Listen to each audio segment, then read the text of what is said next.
우리 기도를 하나님이 듣고 행하십니다. 여러분, 하나님은 우리가 하나님께 구체적으로 기도하는 기도 내용에 응답하십니다. 오늘 함께 살펴볼 말씀은 느헤미야의 기도인데요. 하나님은 하나님의 일을 이루시기 위해서 언제나 사람을 준비시키십니다. 시기적으로 에스라와 느헤미야는 같은 시대에 살았던 사람입니다. 그리고 두 사람은 모두 유대인이지만 페르시아 왕 가까이에서 왕을 위해 일했던 사람들입니다.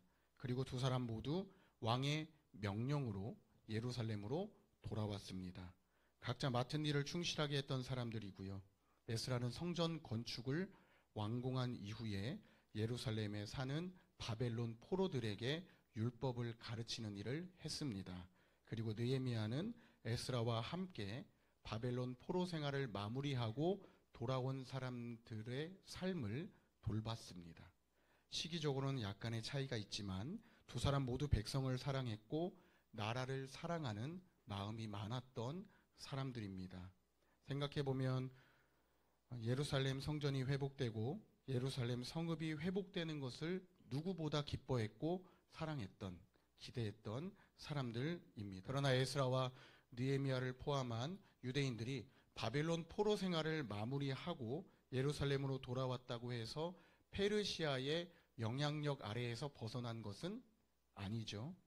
우리가 약 2주 동안 살펴봤던 에스더서는 상당수의 사람들이 페르시아에 남아 있었고 유대인과 페르시아인 사이에 갈등이 있었다는 것을 기록해 두고 있었습니다. 더욱이 나라를 빼앗고 나라를 빼앗아 갔던 관계인 터라 유대인과 페르시아인의 갈등은 심해질 수밖에 없었겠죠. 그런데 같은 유대인이라 할지라도 바벨론 포로 생활을 마무리하고 돌아온 사람들에게 막 대했던 것도 있습니다. 주전 586년경에 바벨론에 의해서 남유다가 멸망을 당하게 됐는데 이 남유다 백성들을 멸망시켰던 느부갓네살 왕이 바벨론 포로로 데려갔던 사람들은 왕과 귀족들과 같이 바벨론이라고 하는 나라에 큰 이익을 가져다 줄 만한 사람들이었습니다. 그러면 바벨론으로 잡혀가지 않고 예루살렘에 남아있던 사람들은 어떤 사람이라는 인식을 사람들이 갖게 됐겠어요? 국가적 차원에서 아무 쓸모도 없는, 보잘것없는 사람들이라는 인식이 잡혀간 사람과 남아있는 사람들 사이에 생겼겠죠.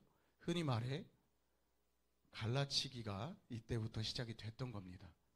여러분, 가난하거나 잘 살거나 국가의 이익에 도움이 될 만하고 또 그런 사람이라 해서 포로로 잡혀갔다는 것이 큰 자부심을 줄 만한 일은 아닙니다. 왜냐하면 이미 나라를 빼앗겼고 국가적으로 큰 손실을 입은 것은 분명하거든요. 느헤미야 1장 3절 말씀은요. 아닥사스다 왕 때에 유대인들끼리 종종 충돌이 있었다는 것을 밝히고 있습니다. 느헤미야가 형제들 중 한 사람인 하난이라고 하는 사람을 통해 들은 소식은 사로잡힘을 면하고 남아있는 자들이 그 지방 거기에서 큰 환난을 당하고 능욕을 받으며 예루살렘 성은 허물어지고 성문들은 불탔다는 소식이었습니다. 바벨론 포로 생활을 마치고 예루살렘으로 돌아온 사람들이 가까스로 성전을 완공했지만 아직 예루살렘은 포로 생활 이전에 화려한 모습을 회복하지는 못했습니다. 그래서 느헤미야가 성벽을 세워야 되겠다는 결심을 했습니다. 여러분, 하나님을 통해 예루살렘 성이 빠른 회복을 이루지 못하고 계속해서 황폐한 상태 그대로 머물러 있다는 소식을 느헤미야가 듣게 됐을 때 느헤미야는 깊은 슬픔에 빠질 수밖에 없었습니다. 느헤미야의 오늘 나누는 이 기도는요, 탄식에서 비롯된 기도입니다. 마음 아파하는 기도에 하나님이 들으시고 느헤미야의 기도에 응답해 주셨습니다. 느헤미야가 그러면 누구를 위한 기도를 했을까요? 첫 번째로 느헤미야는 황폐해진 성읍에 남아있는 백성을 위해 기도했습니다. 우리 1장 6절과 7절 말씀을 함께 읽겠습니다. 소리내서 읽을게요. 시작. 이제 종이 주의 종들인 이스라엘 자손을 위하여 주야로 기도하오며 우리 이스라엘 자손이 주께 범죄한 죄들을 자복하오니 주는 귀를 기울이시며 눈을 여시사 종의 기도를 들으시옵소서. 나와 내 아버지의 집이 범죄하여 주를 향하여 크게 악을 행하여 주께서 주의 종 모세에게 명령하신 계명과 율례와 규례를 지키지 아니하였나이다. 아멘. 느헤미야는 이스라엘 백성이 바벨론의 포로로 잡혀온 것을 비롯해 지금까지 예루살렘이 완전한 회복을 이루지 못한 원인이 하나님 앞에서 큰 악을 행했기 때문이라 여겼습니다. 여기서 말하는 하나님 앞에서 큰 악을 행한 것은 백성들 스스로 여호와 하나님과의 관계를 끊고 하나님을 떠난 것입니다. 이스라엘 백성은 하나님이 아닌 다른 것들을 삶의 우선순위로 삼고 하나님처럼 섬기고 하나님을 예배한다는 착각을 했던 거죠. 느헤미야는 백성들의 이런 잘못을 알고 대신해서 기도했습니다.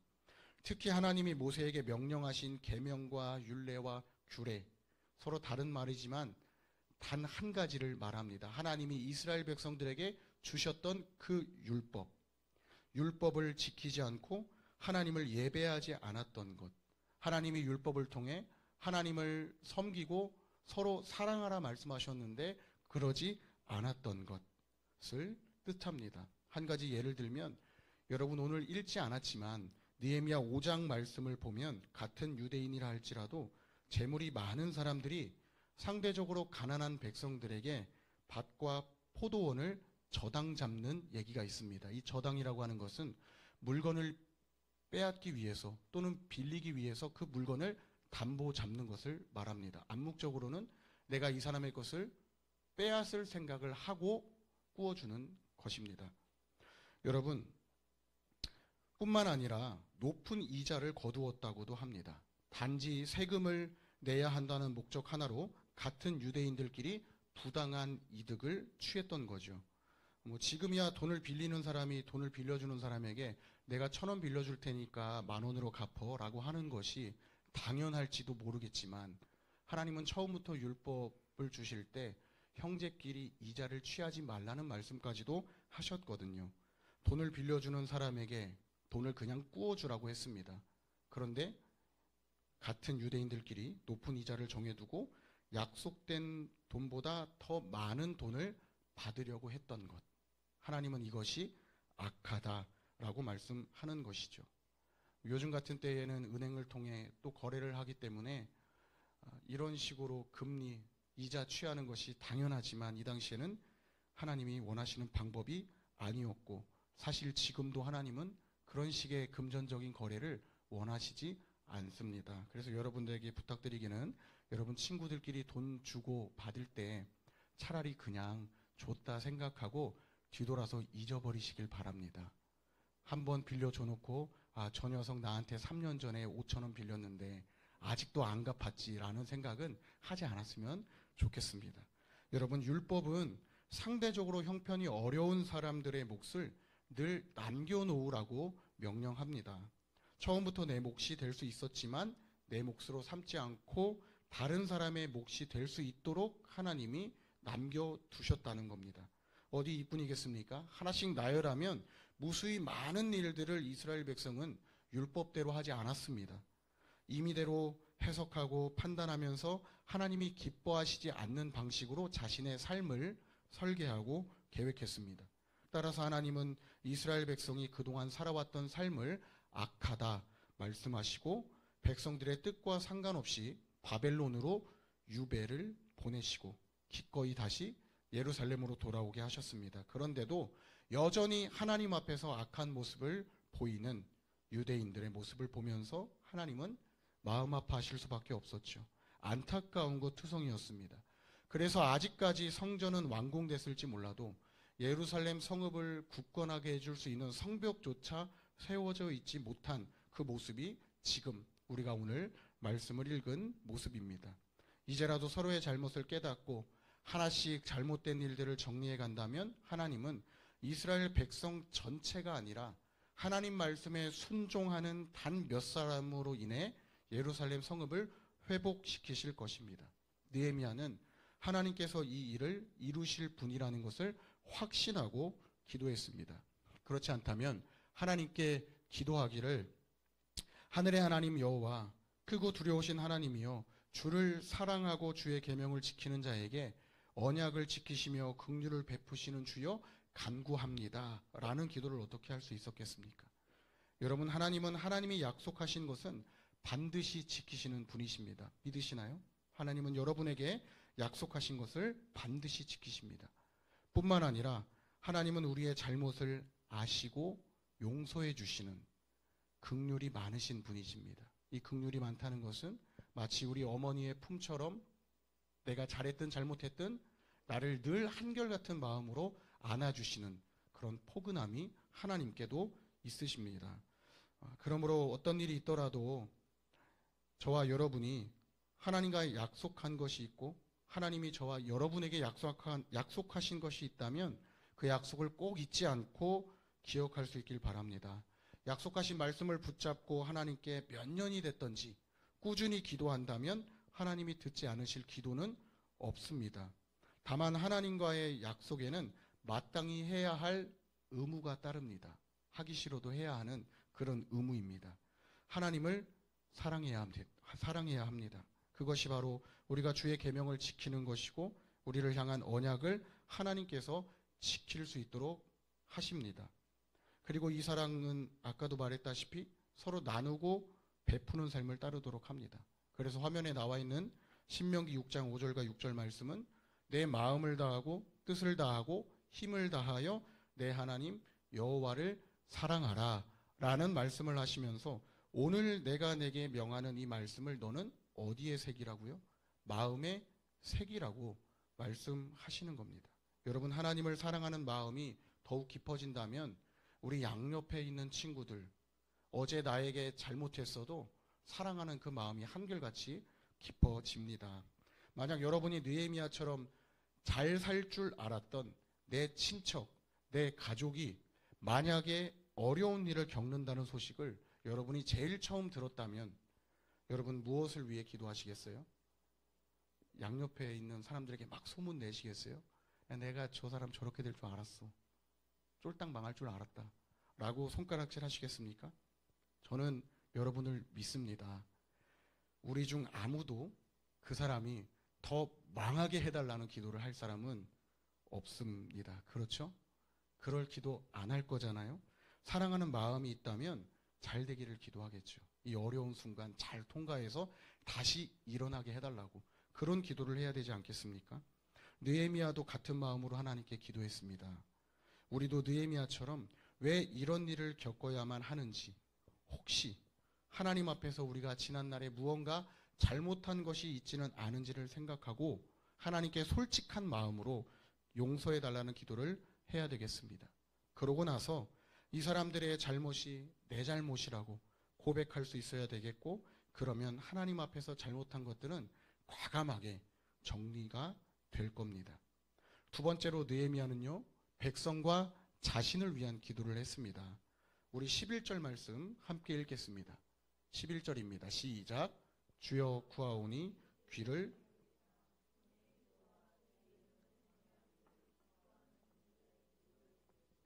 오늘 종이 형통하여 이 사람들 앞에서 은혜를 입게 하옵소서 하였나니 그때에 내가 왕의 술관원이 되었느니라. 아멘. 하나님은 모세에게 명령하신 계명과 율례와 규례를 지키지 않을 때 하나님의 백성을 여러 나라 가운데 흩으실 것이라고 말씀하셨습니다. 그래서 이스라엘 백성이 아수르에게 잡혀가고 또 바벨론에 의해 멸망당하면서 폐허가 된 땅에 덩그러니 사람들만 지금 남아있는 것일지도 모릅니다. 그러나 하나님은 내 계명을 지켜 행하면 다시 내가 이들을 불러 모아서 내 이름을 두려고 택한 곳에 돌아오게 하리라는 말씀까지도 하신 분이십니다. 이와 같은 약속이 있었기 때문에 이스라엘 백성이 바벨론 포로 생활을 마칠 수 있었거든요. 그럼에도 불구하고 여전히 예루살렘 주변은 혼란스럽죠. 여러분, 사람 사는 곳은 언제나 시끄럽지 않나요? 시끄럽지 않으면 그곳은 인간관계가 끊겨 있는 곳입니다. 여러분 집안에도 혹시 형제 자매끼리 대화하고 있지 않다면 이유야 뻔하죠. 마음에 쌓아둔 것이 있기 때문에. 그래서 대화 안 하는 거지 않겠습니까? 여러분, 아닥사스다 왕이 페르시아를 다스리던 때에 느헤미야를 예루살렘으로 다시 보내야 되겠다는 결심이 섰던 것은 어쩌면 느헤미야의 기도에 대한 하나님의 응답입니다. 느헤미야가 아니면 껄끄러운 유대인들끼리 일어난 다툼을 잠재울 수 있는 사람이 없었던 겁니다. 그래서 느헤미야는 하나님께 기도했죠. 그리고 그때에 내가 왕의 술 맡은 관원이 되었다고 고백합니다. 왕의 술 관원이 되었기 때문에 예루살렘으로 돌아올 수 있었다는 말인데요. 여러분, 왕의 술 관원은 왕의 잔치상에 올라오는 술잔을 왕보다 먼저 마셔야 할 만큼 왕이 가장 신뢰하는 사람입니다. 왜냐하면 언제라도 왕을 독살하기 위해서 종종 사람들이 왕의 음식이나 술에 독을 타는 경우가 있었거든요. 이쯤 되면 질문이 하나 생기죠. 성경에서 왜 술 얘기를 하나? 이스라엘에는 물이 흔하지 않았습니다. 그래서 술이라고 하는 것을 음료처럼 마셨습니다. 여러분이 생각하고 있는 슈퍼나 편의점에서 파는 그런 술은 아닙니다. 착각하시면 안 돼요. 왕이 가장 신뢰하고 총애하는 사람을 왕의 곁에 두지 않는다면 실제로 누군가 왕을 죽이려고 했을 때 왕은 죽을 수밖에 없겠죠. 여러분이라도 그러지 않겠습니까? 가장 믿고 신뢰하는 사람을 내 곁에 두지 않겠어요? 언제라도 내 뒤통수를 치고 내 등에 칼을 꽂을 것 같은 사람을 내 곁에 두겠냐는 거죠. 여러분, 느헤미야가 기도했던 하나님은 어떤 하나님이시죠? 오늘 우리가 읽었던 말씀에 나와 있죠. 크고 두려우신 하나님. 세상의 모든 신들보다 크신 분이 하나님이시라고 말씀하고 있습니다. 제한된 공간 안에 한 치 앞을 내다볼 수 없는 능력이 없는 신이 아니라 시간과 공간을 초월해 이스라엘 백성에게 힘과 용기를 주실 수 있는 분이 바로 크고 두려우신 하나님이십니다. 바로 이런 능력을 가지신 하나님께 느헤미야가 기도했고 저와 여러분이 기도하고 있는 겁니다. 예루살렘 성이 허물어지고 성문이 불타버린 나머지 황폐해진 성읍에 남아있는 백성을 위해 기도했고 이제 이 백성들을 위해 느헤미야가 무슨 기도를 하겠어요? 내가 무엇을 해야 될지를 기도할 것입니다.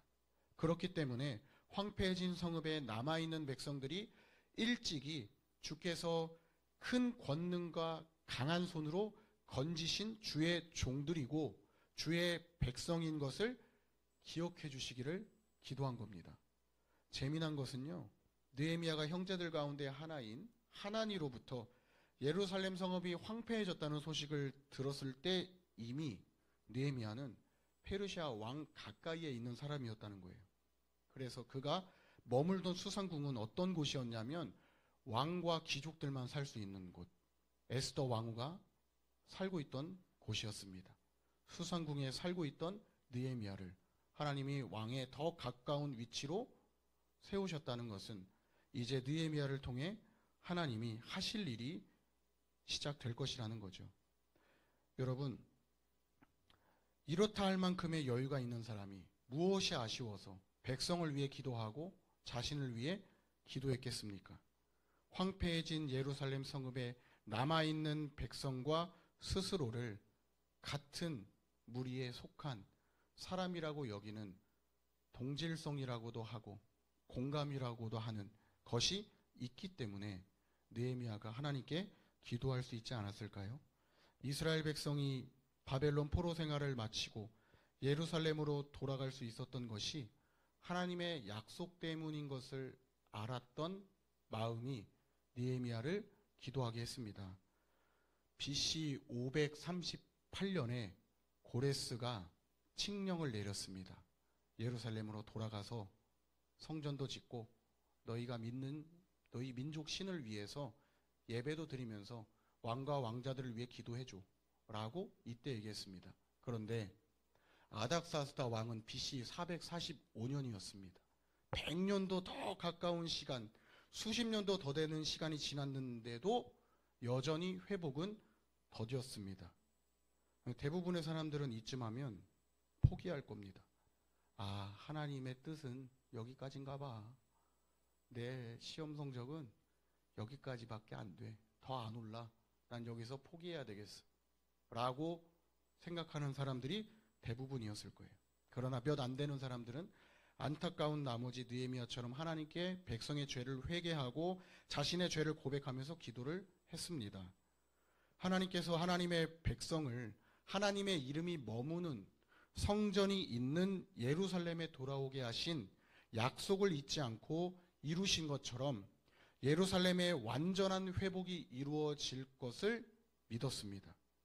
대세에 기울어서 기도하기를 포기하고 하나님의 때를 기다리지 않고 현실에 눌러앉아 버렸다면 하나님의 약속은 대부분의 사람들이 생각한 것처럼 딱 거기까지만 응답될 겁니다. 오늘 말씀을 통해서 여러분에게 도전하고 싶어요. 여러분 이제 새 학기가 시작되는데 하나님께 기도하고 있는 것이 있다면 간절하게 기도하시기 바랍니다. 하나님이 안 들어주셔 그런 생각하지 마세요. 꾸준히 기도하세요. 하나님께서는 현실에 눌러있지 않고 도전하는 사람들의 기도를 통해서 큰 일을 이루십니다. 포기하지 않고 꾸준히 기도할 수 있길 바랍니다. 그리고 가능하다면 구체적으로 기도하시길 바랍니다.